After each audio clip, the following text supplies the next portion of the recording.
Bismillahirrahmanirrahim. Assalamu alaikum dear students and welcome to lecture number 22.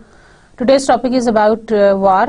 As we have been talking previously about the different methods of war calculations और मैंने आपको एक उसका जो traditional method था वो मैंने आपको बताया, that was about the correlation method. Students, just to revise what we did so far, number one, the definition of war.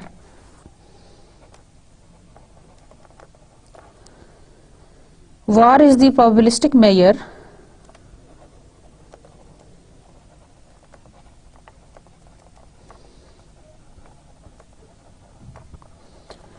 of the range of values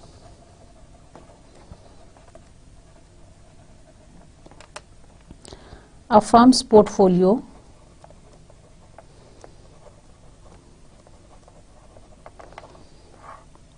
could lose due to market volatility.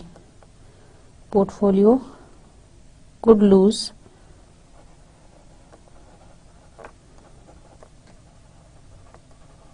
due to market volatility. तो उसकी अगर statement हम कहेंगे तो हम कहेंगे it is the simply, war is simply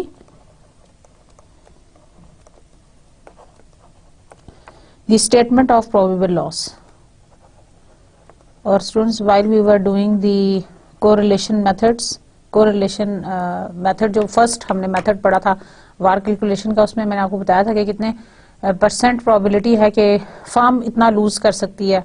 so they were to different values. 95% के ऊपर 95% कॉन्फिडेंस इंटरवल के ऊपर फर्म कितना लूज कर सकती है और 99% कॉन्फिडेंस इंटरवल के ऊपर फर्म कितना लूज कर सकती है. We have studied that. अच्छा स्टूडेंट्स, वार को पढ़ने के वार को कैलकुलेट करने के there are so many different methods. मैंने आपको एक्सप्लेन किए लास्ट क्लास के अंदर. और जैसे कि आपको पता है उन डिफरेंट मेथड्स को उन हर डिफरेंट मेथड के जो एडवांटेजेस और डिसएडवांटेजेस हैं. कोरिलेशन मेथड हमने किया सबसे पहले. कोरिलेशन मेथड जो है वो relatively it was a simpler method, और जिसकी मदद से हम अगर हमारे पास मीन, वेरिएंस और कोरिलेशन मैट्रिक्स ऑफ एसेट्स का सिर्फ डाटा हो तो हम उसको इजीली कैलकुलेट कर सकते हैं. और उसमें हमने किया यह था कि हर एसेट की सेपरेट वेरिएंसेस कैलकुलेट की थी और सेपरेट उनके रिटर्न्स कैलकुलेट किए थे. And then we found the portfolio variance on that. Portfolio variance के कैलकुलेट करने के बाद हमने डिफरेंस लिया था मीन से, और फिर हमने स्टैंडर्ड डेविएशन से हमने उसको कैलकुलेट करके हमने लॉस निकाल लिया था कि इतना जो है ना वो लॉस होगा. The probable loss will B this much with the 95% confidence interval level or with the 99% confidence interval level.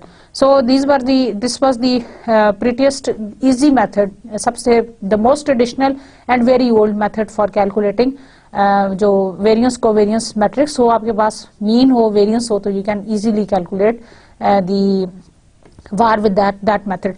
Today's lecture is going to cover certain more methods which are comparatively complex and have more insight as compared to the basic जो correlation method है उसके मुकाबले में. तो we will be looking on all those methods. उनके भी हम advantages और disadvantages पढ़ेंगे और एक live example भी देखेंगे. So let's move on. Correlation method is conceptually simple and easy to apply. It only requires the mean returns and covariance matrix of assets return. तो जो आपका कोरिलेशन मेथड है दैट वाज, मैंने आपको explain किया, it is conceptually simple and easy to apply and it only requires the mean returns and covariance matrix of asset returns. इसको सिर्फ mean returns चाहिए या covariance matrix of asset returns चाहिए correlation method के लिए. आज जो हम पढ़ेंगे that is about the historical simulation. Historical simulation. So what is historical simulation? Historical simulation uses actual historic data to predict the returns of risk factor instead of assuming risk factor returns have a normal distribution. हमने पिछले method में जब हम correlation method पढ़ रहे थे तो उसमें हमने ये अज्यूम किया था कि उसकी नॉर्मल डिस्ट्रीब्यूशन होगी, ठीक है ना, मीन वेरिएंसेस की और उनकी. लेकिन यहाँ पे हम किसको यूज करें, हम यूज करेंगे हिस्टोरिकल डाटा को to take our base of the risk factor instead of assuming risk factor returns have a normal distribution. बजाय इसके कि हम ये एज्यूम कर लें कि रिस्क फैक्टर्स की नॉर्मल डिस्ट्रीब्यूशन है, यहाँ पे हम हिस्टोरिक डाटा लेंगे to predict the returns of risk factor. To use this simulation to estimate VAR, a risk manager must follow these steps. अब इसको करने के लिए रिस्क मैनेजर्स को क्या करना है? Number 1 is gather the market data for each of the assets over the historical period, क्योंकि नाम ही इसका हिस्टोरिकल सिमुलेशन है, हमें हिस्टोरिकल डाटा चाहिए so that we can build up some forecasting for the future. अच्छा स्टूडेंट्स, वैसे भी otherwise भी मैं आपको बताऊं, past is the best predictor for the future. आप जब भी अपने फ्यूचर के रिटर्न्स को एस्टिमेट करने जा रहे हैं या आप फ्यूचर के लिए कोई भी काम करने जा रहे हैं, जो आपके लिए बेस्ट वे हो सकता है that is the past return. Past return की बेसिस के ऊपर, पास्ट पैटर्न की बेसिस के ऊपर आप फ्यूचर को बड़ी अच्छी तरह से डिटरमिन कर सकते हैं। आपको एक सिंपल सी मैं लाइव एग्जांपल देती हूँ, जैसे आम डेली लाइफ की। अगर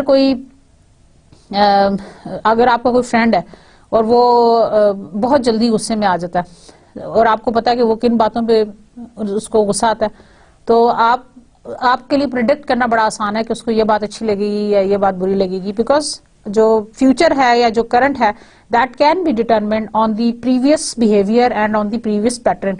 जितनी भी हम फोरकास्टिंग करते हैं, financial forecasting, that is all based on the previous knowledge और द बैकग्राउंड एक्सपीरियंस या जो बैकग्राउंड ट्रेंड्स हैं रिटर्न्स के। स्टॉक प्राइसेस भी इसी तरह डिटरमिन होती हैं कि प्रीवियस पैटर्न क्या है।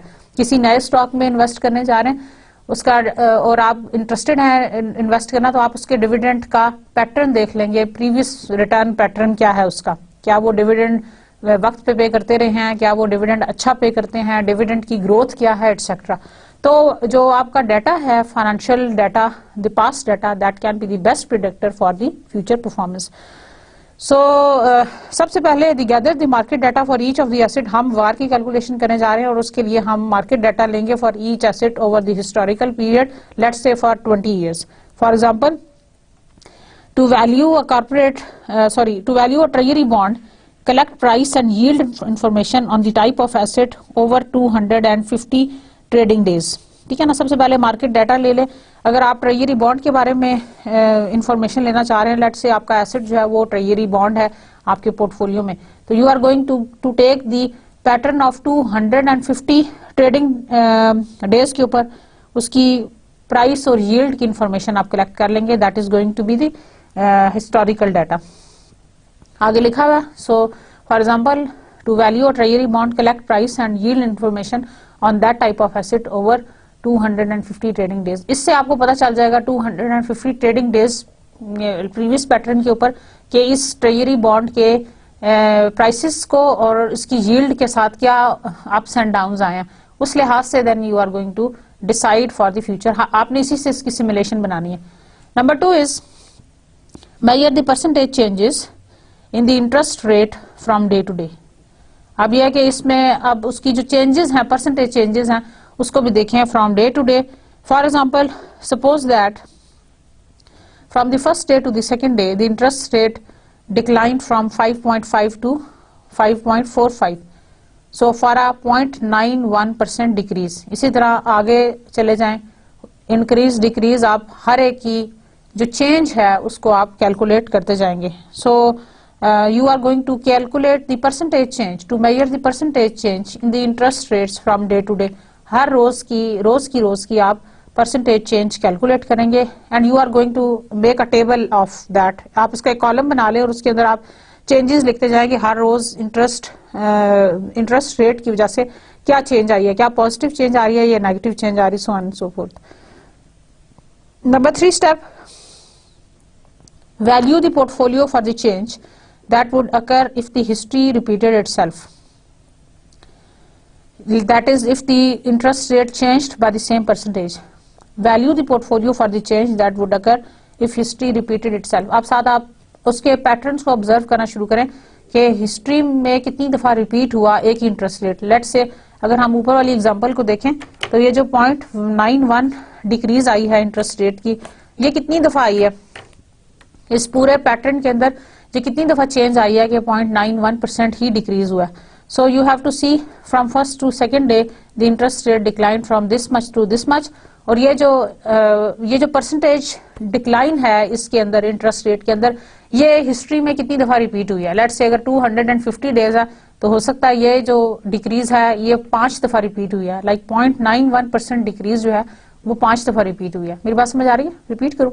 ओके, देखिए ट्रेजरी बॉन्ड की 250 डेज की ट्रेडिंग का हमने डाटा ले लिया, उसकी हमने प्राइसेस देखी, उसकी हमने यील्ड देखी, फिर हमने हर रोज के इंटरेस्ट रेट के अंदर क्या चेंज आई है, percentage change in the interest rate from one day to another note की, percentage change of the interest rate from one day to another हमने नोट की, और हमने उसका एक पूरा पैटर्न अपने पास लिख लिया from first day to the second day, third day changes क्या आई हैं। लेट्स से फर्स्ट डे पे 0.91 है, सेकंड डे पे 0.31 है, चौथे दिन पे 0.41 है, 51, 31 सो ऑन।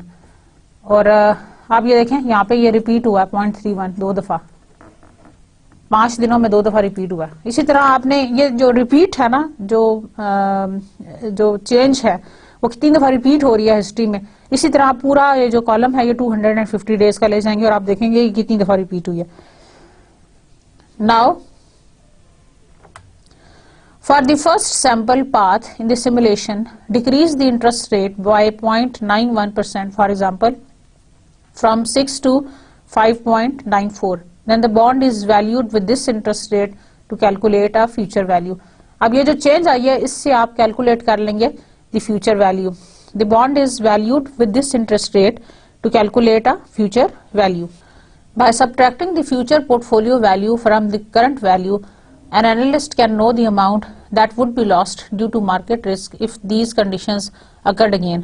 अब देखें, अब by subtracting the future portfolio value from the current value, हम future portfolio current value से लेस करेंगे और देखेंगे कि इस परसेंटेज इंक्रीज की वजह से कितना जो है ना वो लॉस हमें हो सकता है। We can estimate the amount, हमें चेंज पता चल गई कि चेंज ये है और कितनी दफा रिपीट हो रही है वो भी पता चल गई, और फिर हमने फ्यूचर वैल्यू निकाल ली और देख लिया कि पोर्टफोलियो की वैल्यू के अंदर इस चेंज की वजह से कितना असर आता है, ये कितना इन्फ्लुएंस आता है। So we can know the amount of the estimate of the loss. Repeat this analysis for each trading day in the data period, creating a distribution of the possible outcomes for the portfolio. तो future portfolio की value current value से less करते जाएंगे, and the analyst can know the amount that would be lost due to market risk if these conditions occurred again। Repeat this analysis for each trading day in the data period, creating a distribution of possible outcomes for the portfolio। अब आप इस चीज को repeat करते जाएं और उससे एक आप डिस्ट्रीब्यूशन बना लें।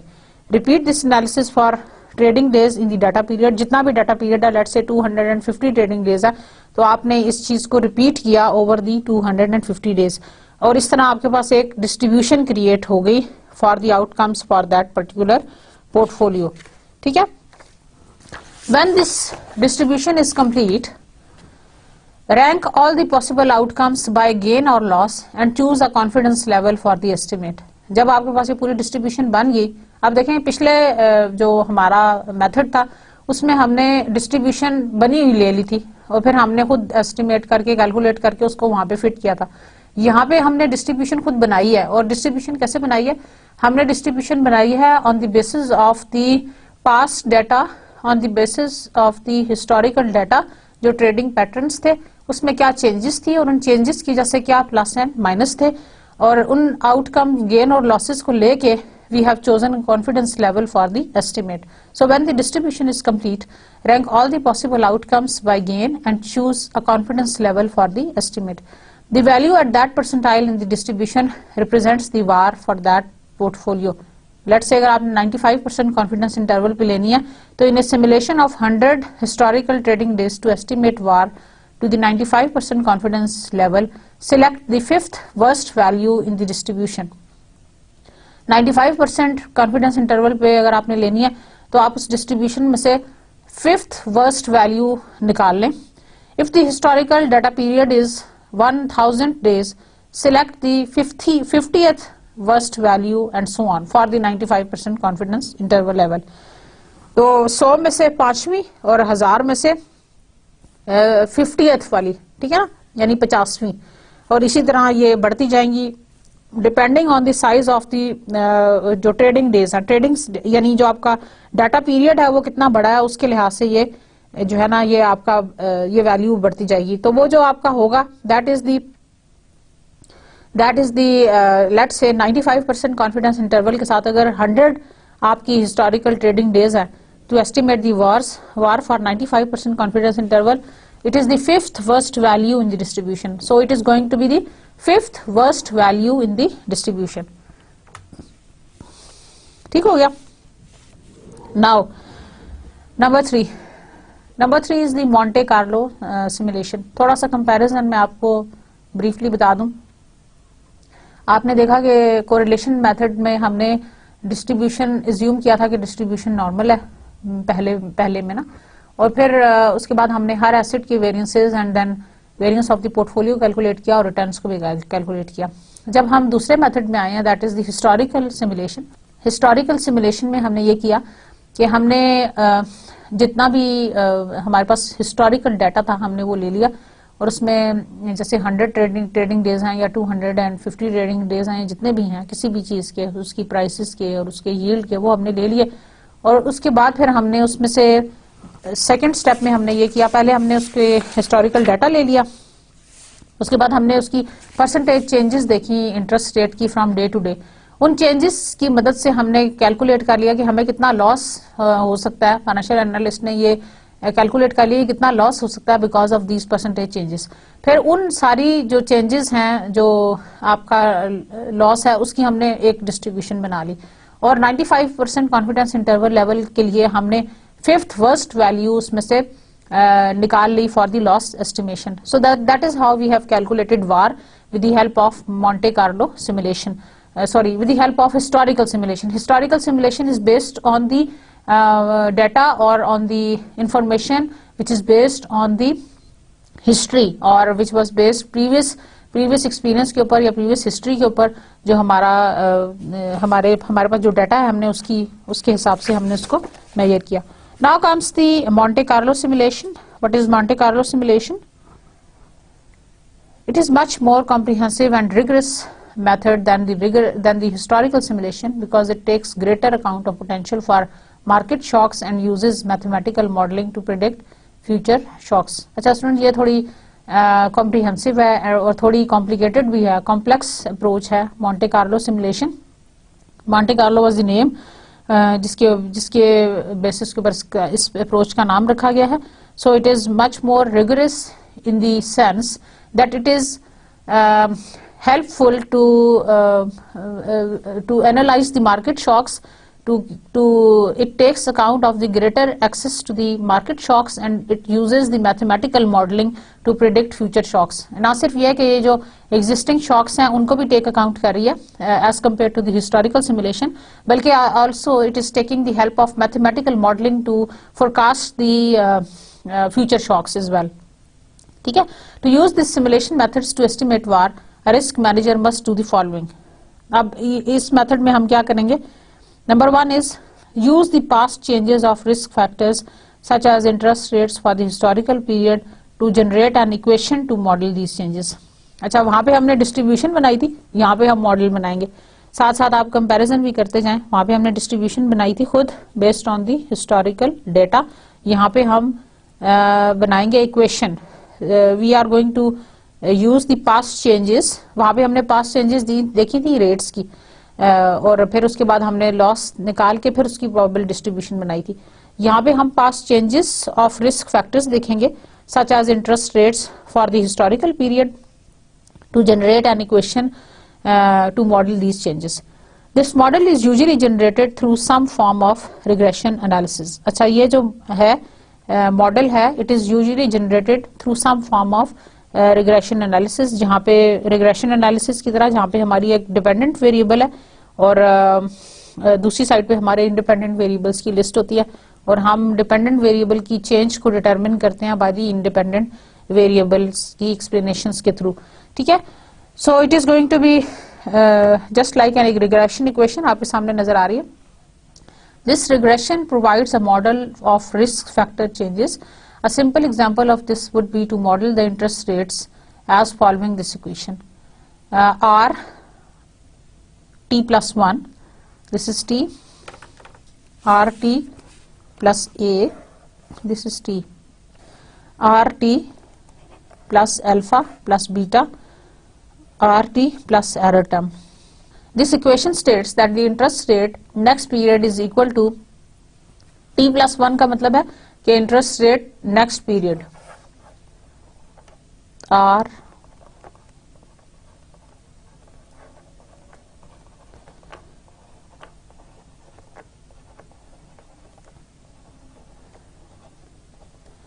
interest rate next period RT is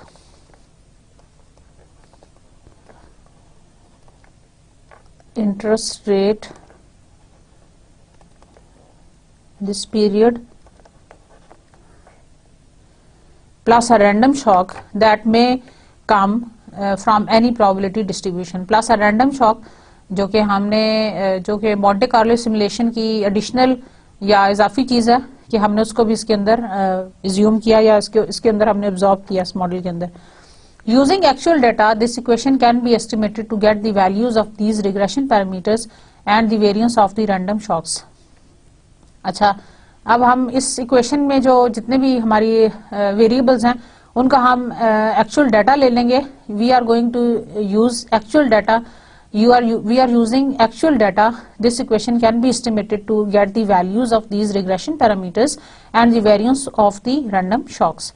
Armed with these parameters, a range of future outcomes can be generated for the future interest rates by generating random numbers for. अच्छा स्टूडेंट्स, अब ये होगा कि हमने इस इक्वेशन के अंदर, जैसे कि आपको मालूम है कि हमने इस इक्वेशन में interest rate for the next period is equal to R I plus alpha plus beta plus error term.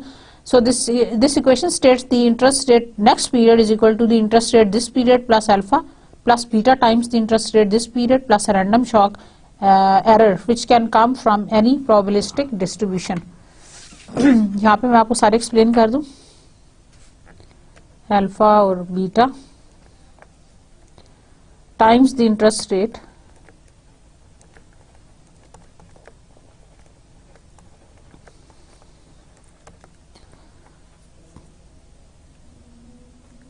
random shock is equal to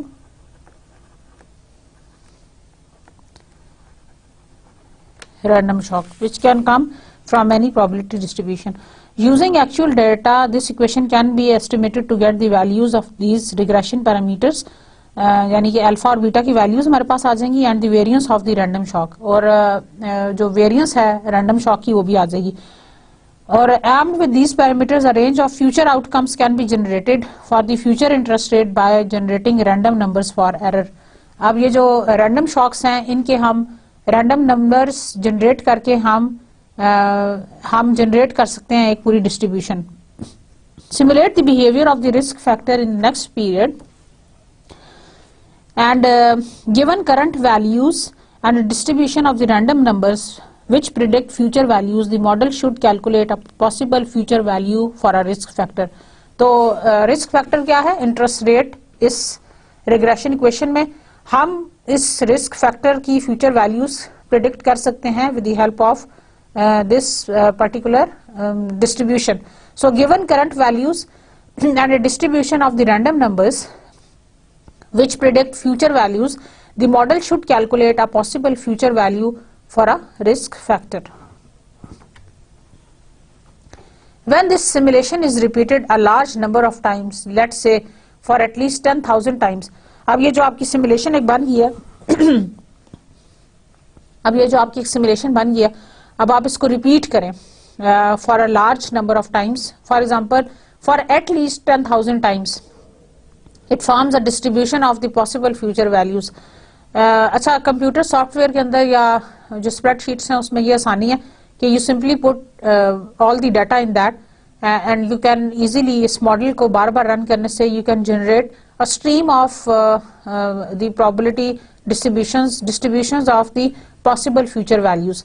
यानी आप इंटरेस्टेड हैं इस वक्त इंटरेस्ट रेट रिस्क फैक्टर को कैलकुलेट करने में ना, तो आप उसकी distribution of the possible future values calculate कर सकते हैं with the help of this particular method. Each of these values has a probability of occurring, assigning to it based on the random distribution used to generate the distribution. अच्छा, हर value की जो है वो एक probability of occurrence है, occurring है, which is assigned to it, और यह आपने किसके ऊपर बेस की? That was based on the random distribution which was used to generate that distribution. Like the historical simulation, the portfolio's value can be ranked from lowest to highest along with their corresponding probability of occurrence.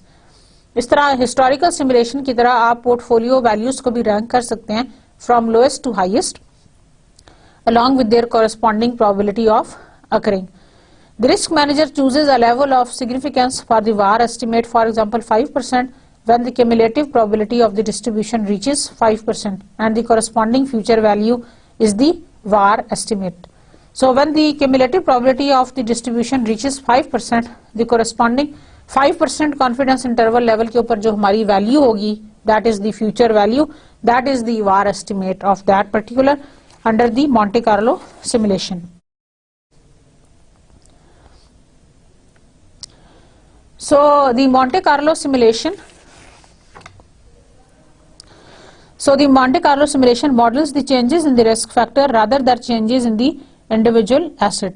अच्छा, जो हमारा जो इससे पहले वाले हमारे थे methods थे, जो कोरिलेशन था या जो हमने हिस्टोरिकल सिमुलेशन मेथड पढ़ा था, उसमें हम इंडिविजुअल एसेट्स की चेंजेस के ऊपर फोकस कर रहे थे, जबकि हमने मॉन्टे कार्लो सिमुलेशन में रिस्क फैक्टर्स की जो चेंजेस हैं उनके ऊपर हमने मॉडलिंग किया. सो दी रिस्क जो मॉन्टे कार्लो सिमुलेशन है, it models the changes in the risk factor. और इस एग्जांपल में आपका रिस्क फैक्टर क्या है? इस एग्जांपल में आपका रिस्क फैक्टर है interest. Monte Carlo simulation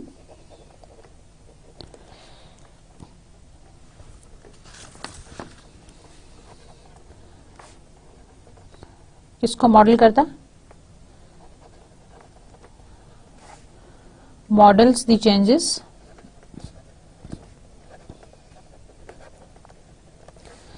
in risk factors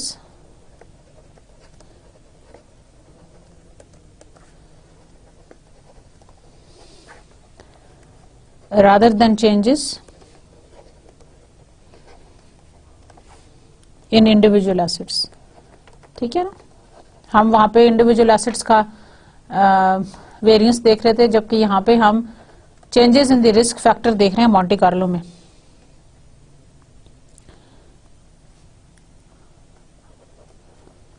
While the simulations students, आपको पता सिमुलेशंस का मतलब क्या है? सिमुलेशन क्या होती है? ओके, मैं अभी आपको लेट मी फिनिश दिस, मैं आपको बताती हूँ कि सिमुलेशन होती क्या. सिमुलेशन किस तरह से हम डिफरेंट इंडस्ट्रीज में और डिफरेंट चीज़ों में किस तरह से यूज़ करते हैं, मैं आपको एग्जांपल देके बताऊंगी ये किस तरह से होता है. While the simulations of these changes is much more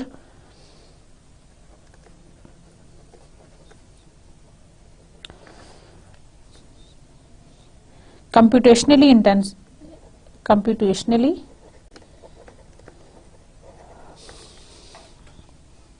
intensive than any other simulation,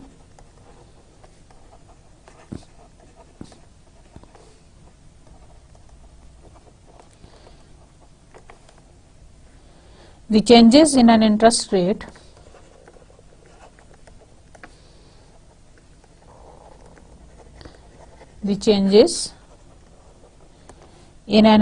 rate can be applied to any assets affected by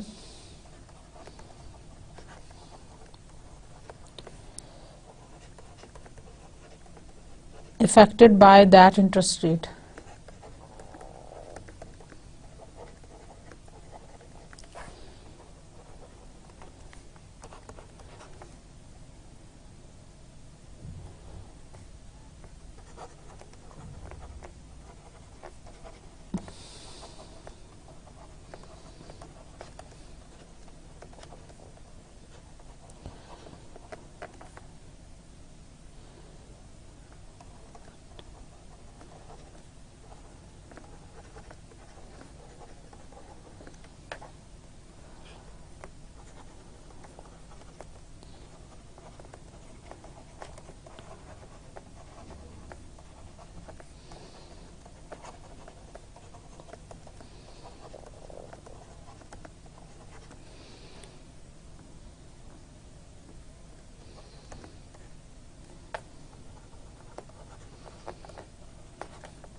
another useful aspect is flexibility.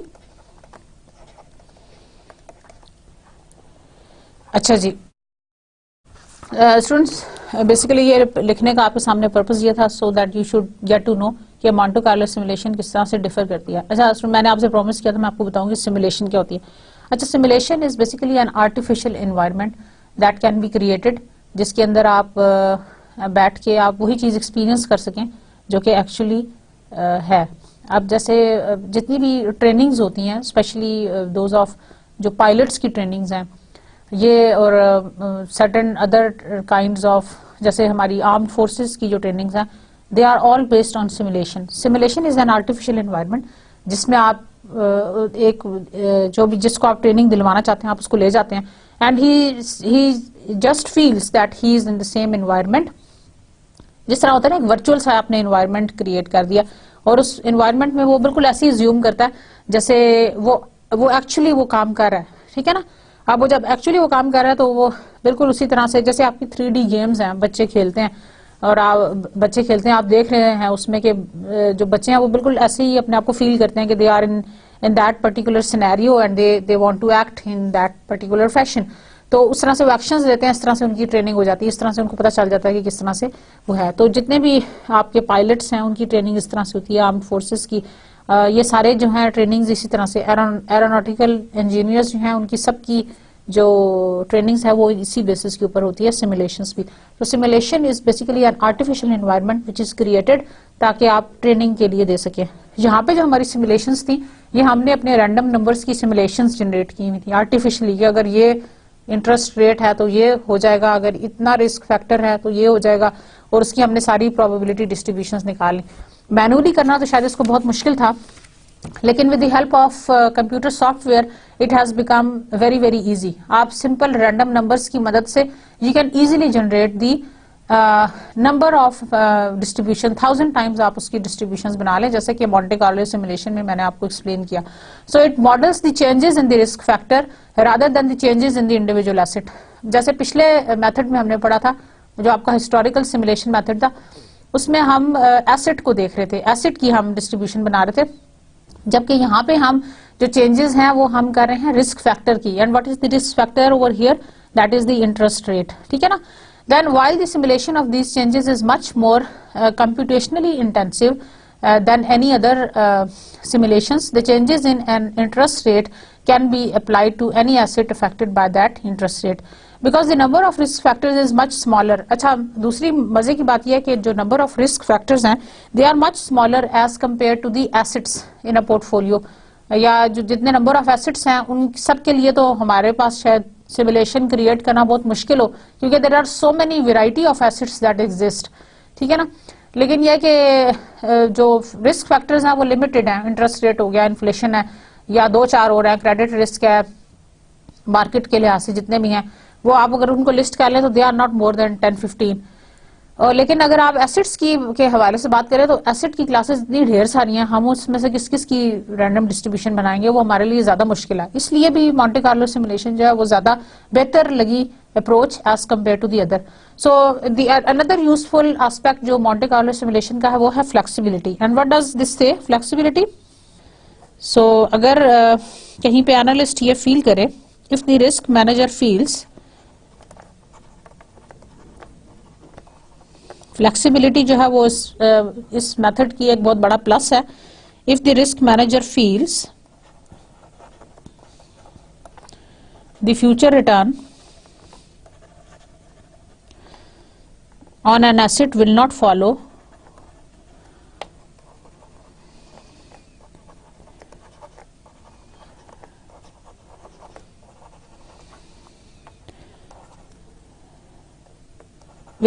a normal distribution.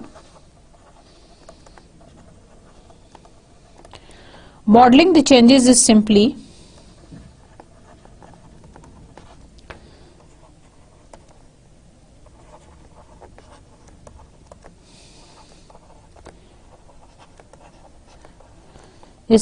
a matter of changing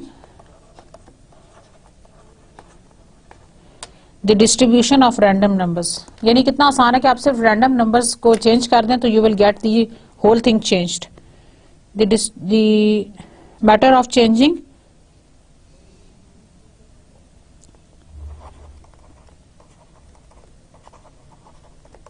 distribution of random numbers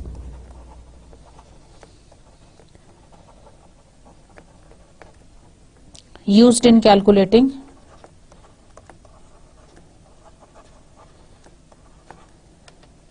future values and redoing the calculations.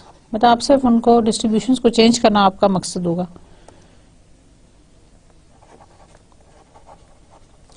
So if the risk manager feels that the future returns on an asset will not follow a normal distribution, modeling the change is simply, अब change को model किस तरह से करना, it is simply a matter of changing the distribution of random numbers. आपने सिर्फ random numbers की distribution change कर देनी है and which is used in calculating the future values and redoing the calculation. So it is that simple as it is explained. आपने सिर्फ numbers को change करना है and automatically it will be done for you. तो Monte Carlo simulation का जो सबसे बड़ा प्लस पॉइंट है वो ये है कि it has got the flexibility.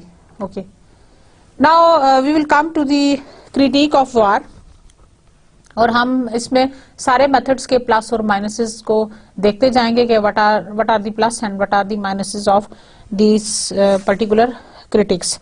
So the correlation model is the least complex mainly because it makes some simplifying assumption, normality of the returns and constant correlation between risk factors. अच्छा, यहाँ पे हमने जो सबसे पहला मेथड पढ़ा था that was about the correlation method.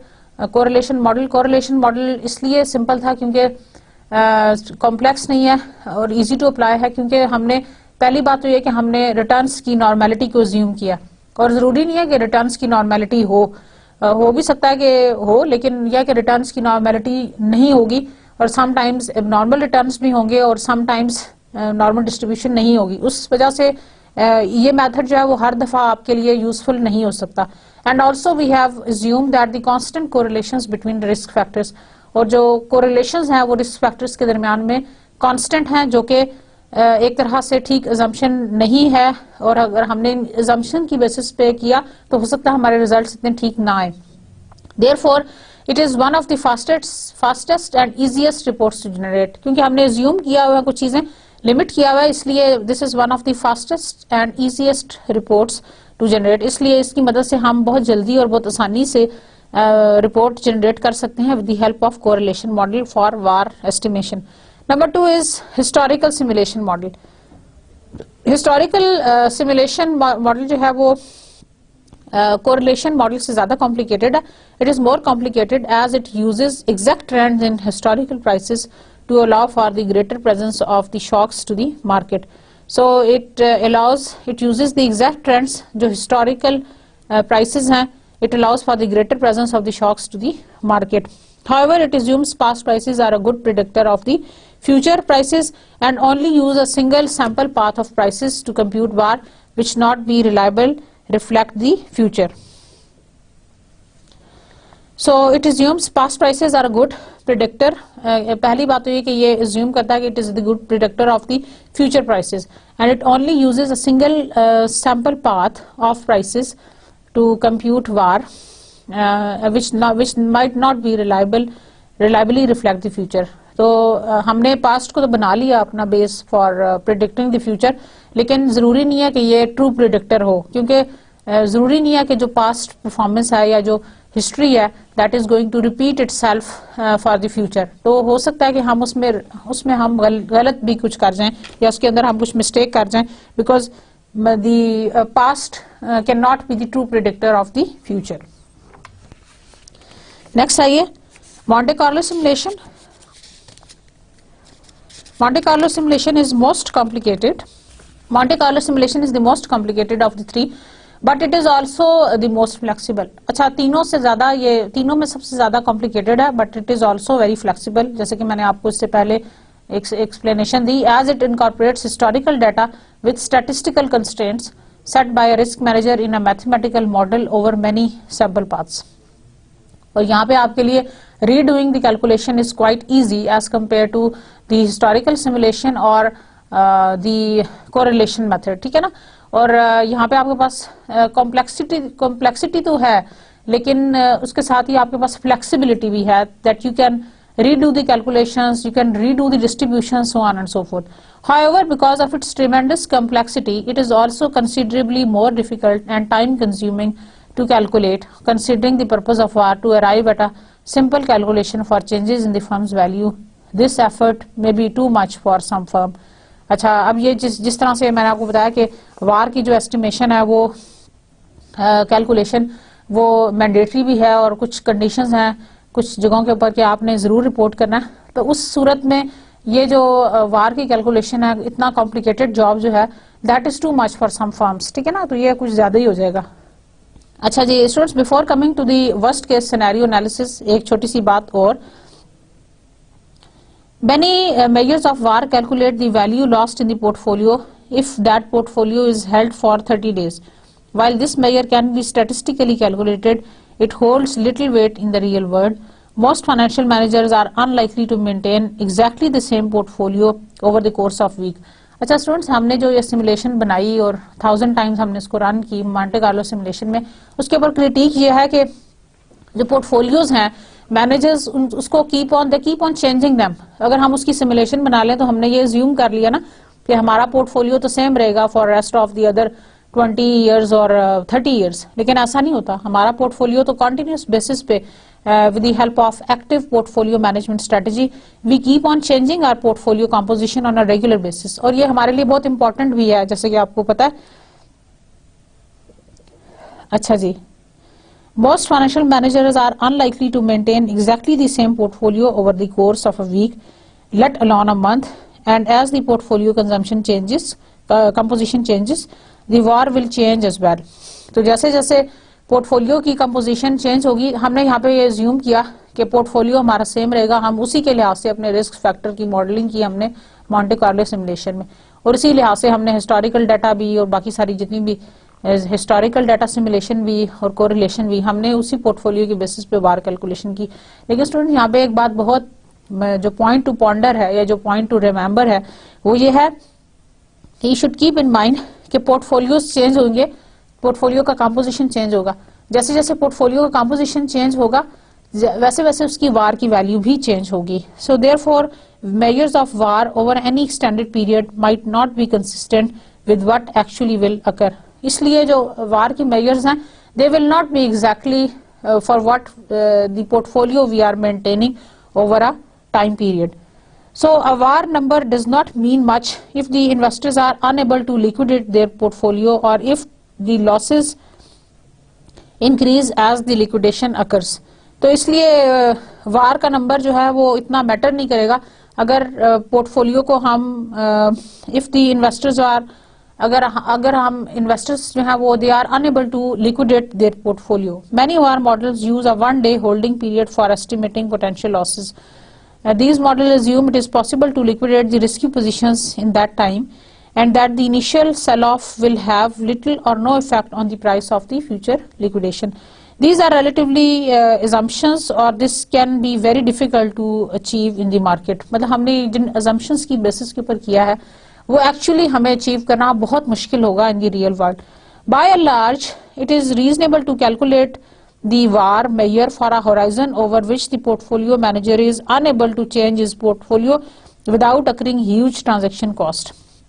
अच्छा, इसका फिर ये बेस्ट हल साथ ही जो एक्सप्लेन किया हुआ है उसके स्टडी में हुई है कि बेहतर ये है कि आप उस टाइम के लिए वार कैलकुलेट करें जिसके बाद आप ये समझें कि आपकी पोर्टफोलियो की कंपोजिशन चेंज होने जा रही है, let's say for a month period और for 15 days so on and so forth, then it makes sense कि आप फिर वार की जो कैलकुलेशन है वो आप जो आपकी वार की कैलकुलेशन है वो approximately near to the accurate one होगी। अदरवाइज फिर ये थोड़ा सा आपके लिए प्रॉब्लम हो जाएगा क्योंकि वार की जो एस्टिमेशन है वो बहुत लिंक करता है कि पोर्टफोलियो का कंपोजिशन क्या है, और जैसे कि मैंने आपको बताया कि पोर्टफोलियो का कंपोजिशन जो है वो चेंज होता रहेगा, वो बार बार चेंज होता है।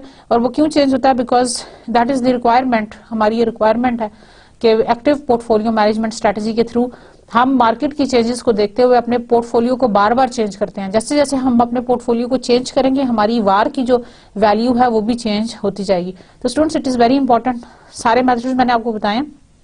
You should keep this thing in mind कि हर मेथड के कॉस्ट बेनिफिट एनालिसिस हैं, हर मेथड के एडवांटेजेस डिसएडवांटेजेस हैं जो आपने अपने जहन में रखने हैं.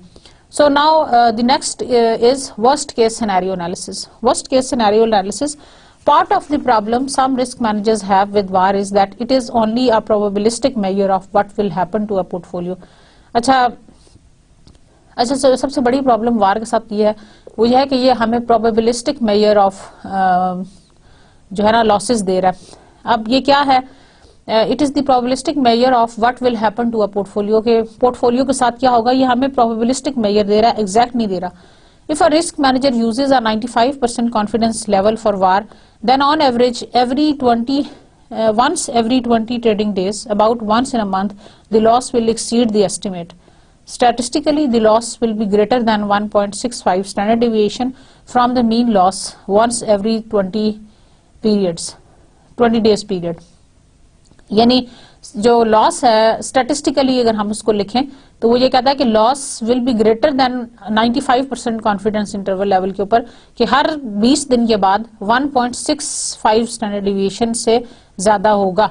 Even if a risk manager uses a 99% confidence level, the estimate will still be wrong once every 100 trading days, रफली वंस एवरी 5 months, यानी हर 5 महीने में एक दफा, with a loss greater than 2.33 standard deviation every 100 periods. तो यानी कि लॉस की जो परसेंटेज है प्रोबेबिलिटी बेस है ना, तो प्रोबेबिलिटी में फिर भी हमारे पास इतना loss will be greater than 1.65 in case of 95% confidence interval level and 2.33 in case of 99% confidence interval level.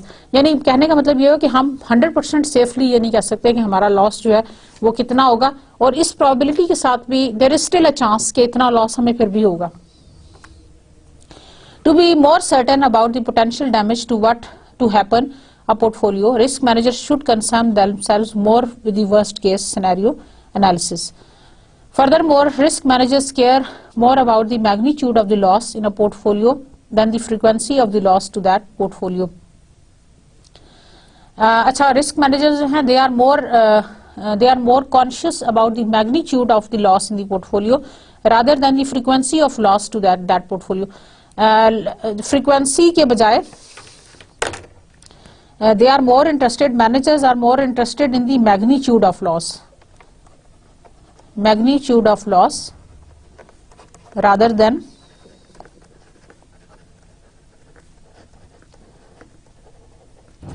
rather than frequency of loss. For example, many financial firms use VAR as a measure of determining how much capital must be on hand to meet immediate financial obligations such as interest due. Suppose a bank needs to know how much capital it must have to meet interest payments. While it would be upset to lose money any day, as long as it holds enough capital to meet its financial obligations, it will survive. However, if the bank grossly underestimates its capital requirements and as a result of the loss from the market risk, it is unable to make interest payments, it will default on its interest payment and destroy the bank. In this case, the risk manager cannot afford to underestimate the VAR even once. यानी देखिए, अगर किसी bank की requirement है कि वो उसके पास कितना कैपिटल होना चाहिए in order to meet its interest payment, तो यहाँ पे वो बैंक रिस्क नहीं ले सकता. They can not afford to under estimate the VaR once, even once. मतलब वो ये नहीं कर सकते कि वार की एस्टिमेशन जो है वो गलत कर दें, इवन वो अगर एक दफा भी हो, क्योंकि बैंक डिफॉल्ट हो जाएगा, बैंक करप्ट हो जाएगा, क्योंकि उसने अपनी कैपिटल रिक्वायरमेंट इतनी रखनी है कि वो अपनी इंटरेस्ट पेमेंट्स को पूरा कर सके. ठीक है, तो वो ग्रॉसली नहीं कर सकता. A simple way some risk managers deal with this threat is to multiply the VaR value by some number of their own choosing such as 3. अच्छा, अब उन्होंने किया ये कि अब अपने लिए वो एक वार वैल्यू को थोड़ा सा बढ़ा लेंगे अपने लिए. अब वो कितना बढ़ा लेंगे, यानी अपने लिए लेट्स से वो उसको 3 से मल्टीप्लाई कर देंगे. To the regulators at the Basel in Europe have adopted this very same ad hoc approach to worst case risk management. If a risk manager were using 1% level of VAR, that is 2.33 standard deviation, and multiplied it by 3 to calculate capital requirement, the firm should be safe for a loss up to 7 standard deviations. तो आप उसको 3 से multiply कर दें, 2.33 था आपका 99% confidence interval के ऊपर, आप उसको सिंपल 3 से मल्टीप्लाई कर दें which is equal to 7, 2.33 into 7, 2.33 हमारा था 99 कॉन्फिडेंस इंटरवल के ऊपर, इसको आप सिंपल 3 से मल्टीप्लाई कर दें, इट इज इक्वल टू 6.99 और 7 विच इज एक्सट्रीमली अनलाइकली। यानी आप यहाँ पे ये कह रहे हैं कि 7 there is a probability, there is a 1% probability, sorry 95% पे हम 5% कहते हैं, 2.33 पे हम 1% लेवल ऑफ कॉन्फिडेंस इंटरवल पे हम ये कह रहे हैं कि there is a 1% probability that loss will be equal to 7 million let's say, which is extremely unlikely. ठीक है, this measure may be effective but it is imprecise and inefficient in an effort to arrive at some more precise number। अब देखें ये जो number मैंने इसको ना खामखाई हमने 3 से मल्टीप्लाई कर दिया just to save our self, या हम क्योंकि बैंक की ये रिक्वायरमेंट है, बैंक अफोर्ड नहीं कर सकता कि उसको जो वार की एस्टिमेशन है वो अंडर एस्टिमेटेड वैल्यू मिले, तो उसने सिंपल ये कर दिया कि उसने मल्टीप्लाई कर दिया 3 से, बाई एनी रैंडम नंबर 3 से कर दिया, ताकि जितना वार की वैल्यू हो उसको हम 3 टाइम्स कर दें तो वो हमारे लिए सेफ साइड हो जाएगी। लेकिन ये जो प्रैक्टिस है that is not that precise and this is inefficient as well. In an effort to arrive at a more precise number to measure capital requirement, financial analysts have applied stress testing to their VAR models to study the worst case scenario। इसलिए financial analysts ने क्या किया, they have applied stress testing।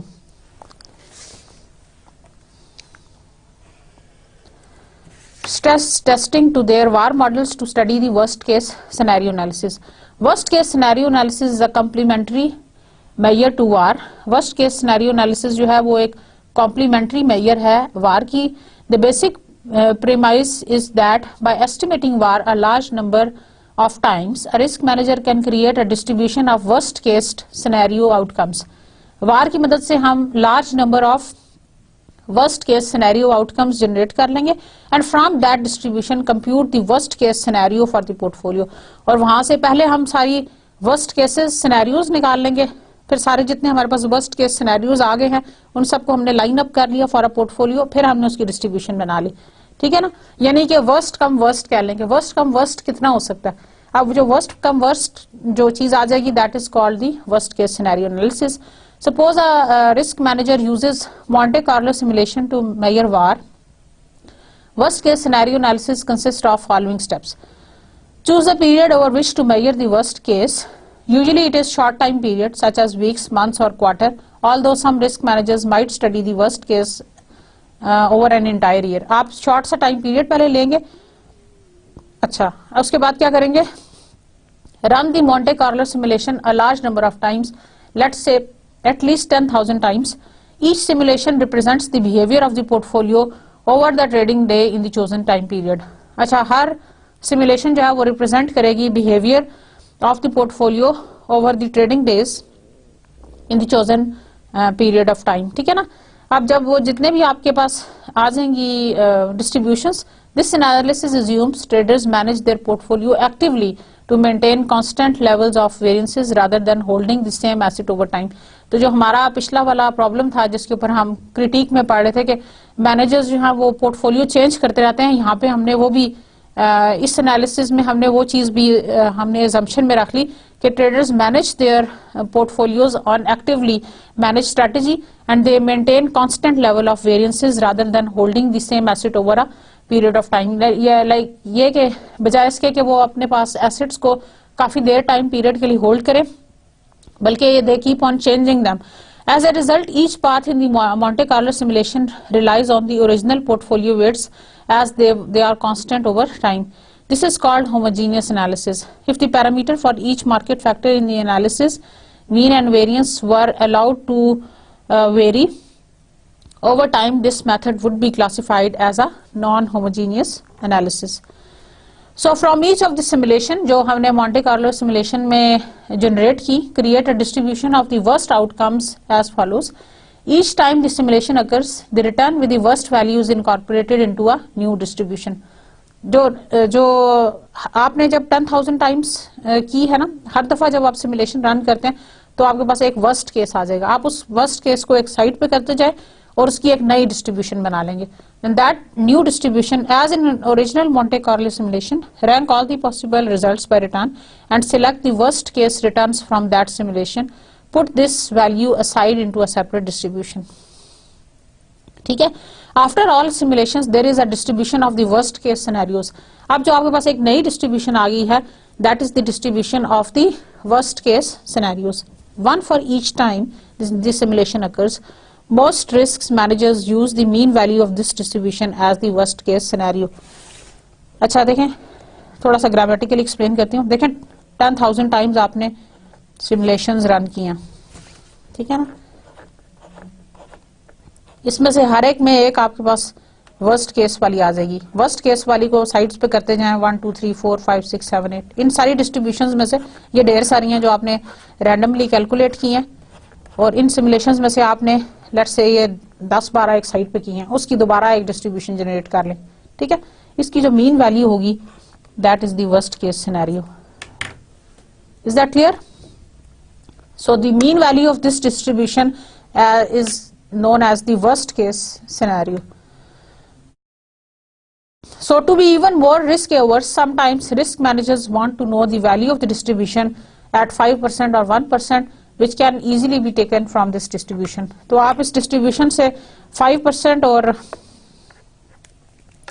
इस distribution से 5% और 1% वाली values को भी निकाल सकते हैं बहुत easily. Is that clear? So dear students, this was all about today's lecture. I hope you have enjoyed it. हमने वार की different techniques पढ़ी, और इस lecture में हमने आपको explain किया कि 3 different types की जो methods हैं, mainly correlation, historical simulation and Monte Carlo simulation. Then we studied the critique of war and we ended up with the worst case scenario analysis, जहाँ पे हमने worst cases की मदद से एक सिमुलेशन जनरेट की, और उस सिमुलेशन का जो मीन था वो हमने क्या दिया, that is the worst case scenario. लेकिन उसमें भी अगर हम 1% और 5% कॉन्फिडेंस इंटरवल पे ले जाएं तो we can even be more precise about our worst case. So dear students, let me finish you with this. VAR is the requirement for most of the businesses to report, so it is mandatory, it is a condition and you must know it. कि हम VaR की estimation या risk की estimation किस तरह से करें. Very very important area in the field of financial engineering and financial derivatives जो आपका कोर्स है उस हवाले से very important and very interesting. you should be reading all the text and the notes which are provided to you for more explanations. और इसके अंदर जो आपकी एग्जांपल दी है उसको भी आप खुद से रिवर्क करेंगे so that you have got better idea about that. So thank you very much dear students for your patience. See you next time. Allah Hafiz.